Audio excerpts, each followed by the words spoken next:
Doctor तेज कुमार शर्मा जी, जयपुर से। राधे राधे महाराज जी। महाराज जी, मैं खुद एक कॉरपोरेट जी महाराज जी मैं खुद एक कॉरपोरेट हॉस्पिटल में सीईओ हूँ महाराज जी। बट मेरे को एक थोड़ा सा एक डाउट है महाराज जी। बच्चे अध्यात्म में अच्छा कर रहे हैं, कभी लगता है उन्हें इसी ओर जाना चाहिए, फिर कभी असुरक्षा होने लगती है। बेटी अध्यात्म गायन करती है पर आगे नहीं बढ़ पाती। पूरा परिवार कोई आगे का आध्यात्मिक रास्ता नहीं खोज पा रहा। अध्यात्म को, कॉर्पोरेट लाइफ को और बच्चों का भविष्य कैसे सुनिश्चित करें? आज हम स्कूल के बच्चे खड़े थे तो बच्चों को दुलार करते हैं। जैसे स्कूल के बच्चे आए ना, एक शब्दावली जरूर बोलते हैं उनसे।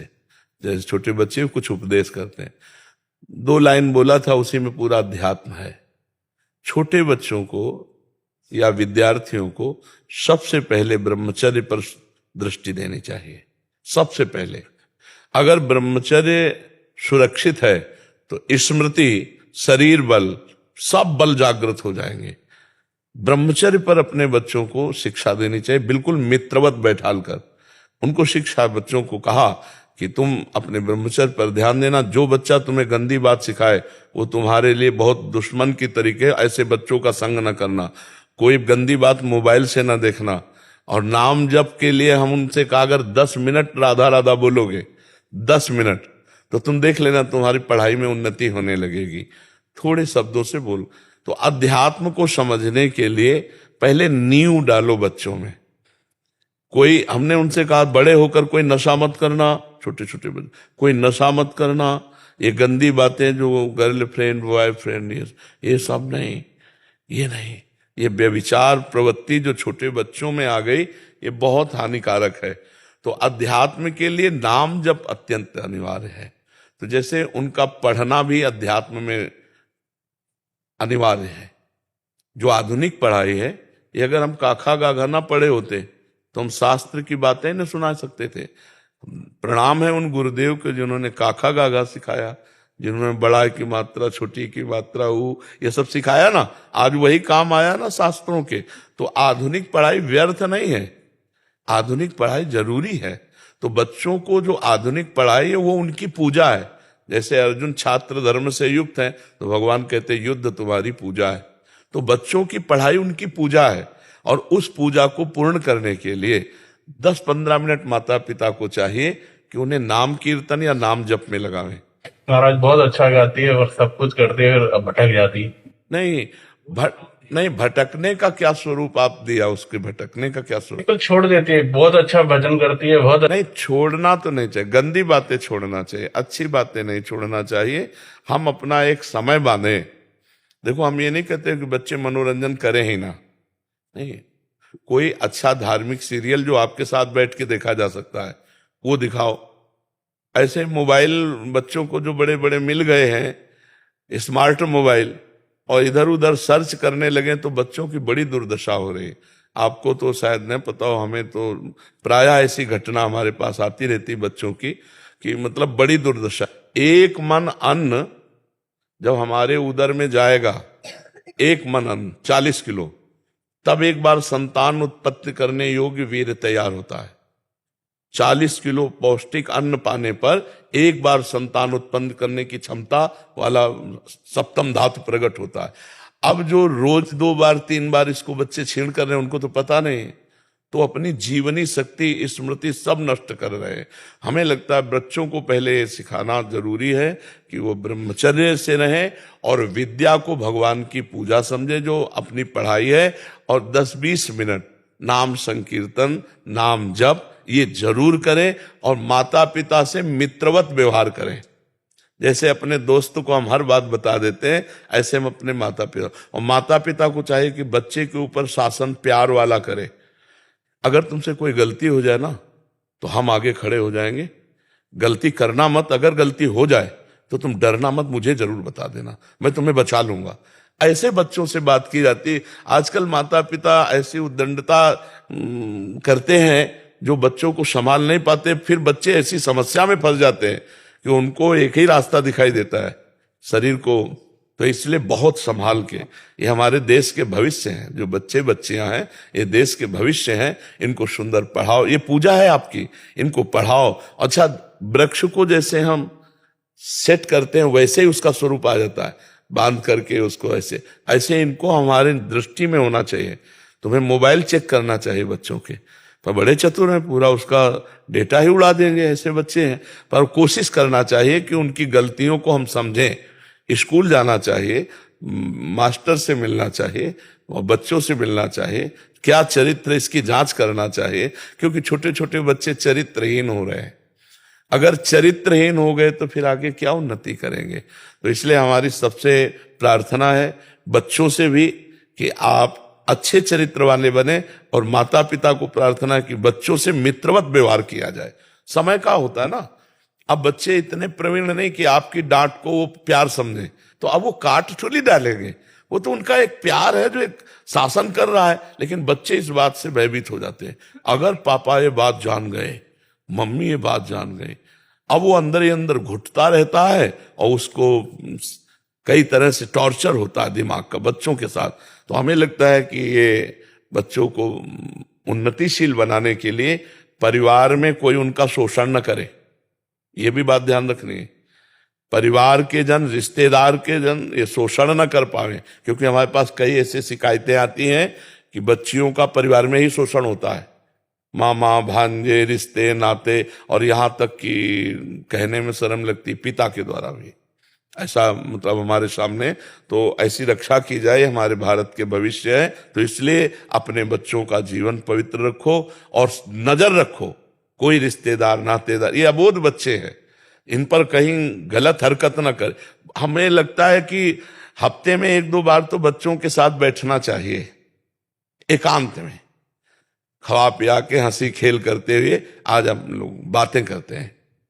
फिर उसको कहीं तुम्हें कोई मित्र ऐसा, कहीं कोई रिश्तेदार नातेदार कोई ऐसा, बिल्कुल खुल के बोलो, हम तुम्हारे दोस्त की तरह।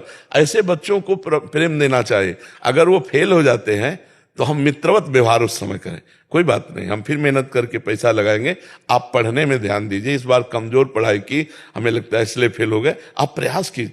अब जैसे फेल हो गए और ऐसा, अब वो बच्चा छोटा सा, छोटा दिमाग, वो फिर कोई न। महाराज जी ये दो ही मुख्य कारण है महाराज जी। एक तो है जो पढ़ाई आदि में असफल हो गए, फिर घर में ये, और दूसरा बाहर रहते हैं बच्चे तो दोस्ती हो जाता है कहीं, तो फिर वो घबराते हैं क्योंकि घर में ऐसा बताएंगे। तो जैसे आपने बोला मित्रवत व्यवहार रहेगा, और दूसरा उनको जब असफल होने पे भी उत्साह मिलेगा कि नहीं तुम आगे और बढ़ो, तो एक बहुत अच्छा। हाँ, और जैसे 10 मिनट बैठ करके सत्संग सुनाओ, 10 मिनट अगर हम सत्संग सुनाएंगे रोज बच्चों लायक, जैसे ब्रह्मचर्य पर है, मित्रता पर है, कई ऐसे चैप्टर हैं, मन पर है, आपका मन आपको परेशान कर रहा हो तो कैसे बचना चाहिए, आखिरकार मन को शांति के लिए क्या करना चाहिए, आपके अंदर ये बहुत ओवर थिंकिंग बढ़ रही तो हमें क्या करना, इन सब पर चर्चा हो चुकी है। तो ऐसे सर्च करके और बच्चों को सुनाना चाहिए, थोड़ी देर सत्संग सुनाना चाहिए, तब बात बनती। और बच्चों को शिक्षा देनी चाहिए, रोज उठकर पैर छुओ,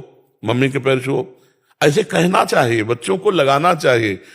हम लोगों को सिखाया गया था, इस सुबह उठो, पहले हाथ के कराग्रे वस्ते लक्ष्मी कर वद्दे, पृथ्वी माता के पैर छू, फिर उठकर पिताजी माताजी सब बड़े जनों के पैर छू। ऐसा भगवान भी करते थे। प्रातः काल उठ के रघुनाथा मात पिता गुरु नावायम। कौन सा बच्चा करता है, बिरला ही कोई कर। आप अपने मम्मी पापा के पैर छूते हो? सच्ची बताना रोज।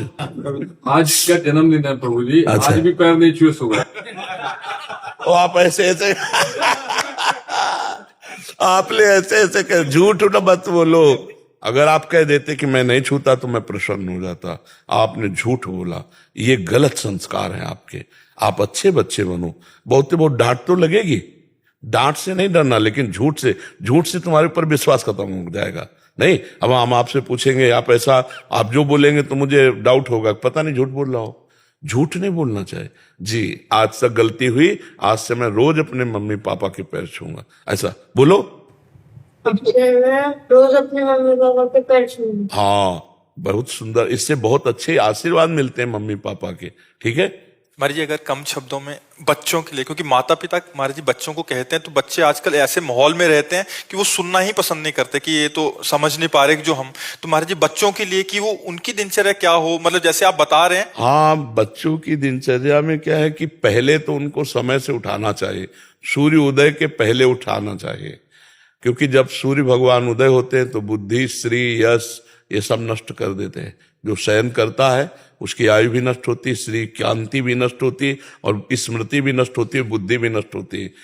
सुबह जब उठ करके सूर्य भगवान को नमस्कार किया जाता है और गायत्री मंत्र उच्चारण किया जाता है तो उसमें यही है कि मेरी बुद्धि को सत्य की तरफ प्रचोदयात, प्रेरित करो।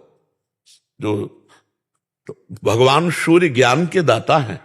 अगर बच्चा सूर्य उदय के पहले उठे, फिर तो उसके लिए माता पिता को उठना पड़ेगा महाराज जी। हाँ, पर आज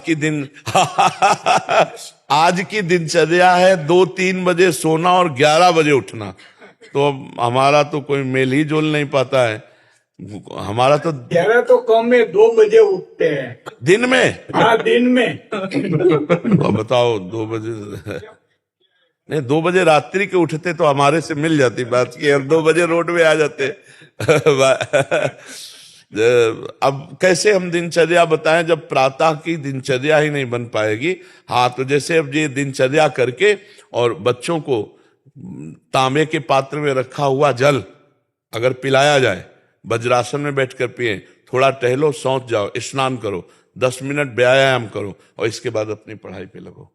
तांबे के जो पात्र में रात भर जल रखा रहा है उसमें पावर होता है, बौद्धिक शक्ति और पेट साफ करने का पवित्र जल होता है। अगर उसको गर्म कर लेते हैं तो पेट के लिए और लाभदायक होगा। थोड़ा हम गर्म करके उस जल को लेकर शौच करके, स्नान करके व्यायाम करें, और व्यायाम करके पढ़ाई करें, और हम उस पढ़ाई के समय ये भाव करें ये हमारे भगवान की पूजा है। क्योंकि बच्चों को ज्यादा पूजा पाठ में, पढ़ाई में लगाओ, पढ़ाई करें, और इसके बाद जब बाल भोग पाने का समय तो 10 मिनट राधा नाम कीर्तन करो और वो बाल भोग पाओ। 10 मिनट नाम के बाल भोग, और फिर अपने स्कूल जाओ। मोबाइल आदि दे तो उनकी सावधानी रखे, और शाम के शयन करते समय बच्चे को चाहिए 10 मिनट भगवान नाम स्मरण करते हुए ये देखे कि हमसे आज कौन सी गलती हुई, और वो उस गलती को बार बार सोचे कि आगे से गलती नहीं होगी। अगर वो नहीं समझ में आ रहा तो अपनी गलती माता पिता से बतावे, तो माता पिता उसको समझावे। पर बात यहाँ यही फंसती है कि माता पिता नहीं सुधार पे चल रहे, नहीं भजन कर रहे, ना अध्यात्म को समझ रहे, ना दिनचर्या। अब जैसे बच्चा है और वो गर्भ में है और फिर सहवास करते हैं, फिर मैथुन करते हैं, तो उस बच्चे के ऊपर ऐसे काम के संस्कार जागृत होंगे कि वो जन्मई से कामांध होगा, आप ये समझ लो। और उसके ऊपर बहुत खूब प्रभाव पड़ता है। जिस दिन से गर्भ हो जाए उस दिन से माता पिता को ब्रह्मचर्य रहना। कौन माता पिता ब्रह्मचारी रहने? मतलब गर्भ की जो संस्कार प्रवृत्तियां हैं वो देने के लिए पहला लक्षण होता है। जब उस दिन माता को पता चल गया अब गर्भ हो गया तो अब सहवास बंद। जब तक बालक का प्रादुर्भाव नहीं होगा और फिर शब्द, तो उस तब तक ब्रह्मचर्य। अब इतनी क्षमता माता पिता में रह नहीं गई। माता पिता भागवतिक चिंतन करें, भागवतिक पवित्र भोजन बनाएं, भगवान को भोग लगाए, बच्चों को पवाएं, तो उनसे उनकी बुद्धि शुद्ध हो। अब ये सब होता होगा किन्हीं किन्हीं घरों में, लेकिन सब घरों में तो ऐसा